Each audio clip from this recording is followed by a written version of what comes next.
Ebben a videóban ennek a kínai fűkoszlának az indítását fogjátok látni. Elég régi típus, illetve már nem 52 cm, hanem 43. Ilyen alkatrész volt itthon.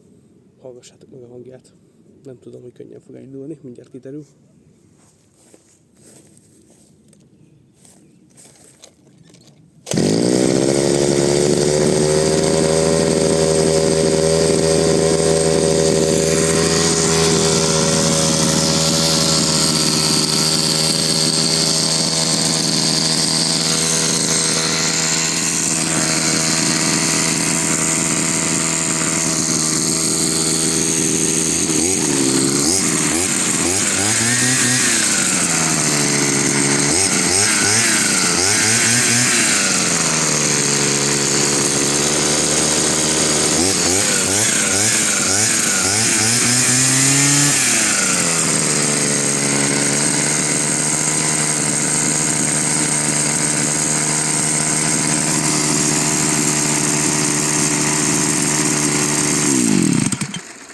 Nos, ilyen hangja van egy közel 10 éves kínai fűkaszának.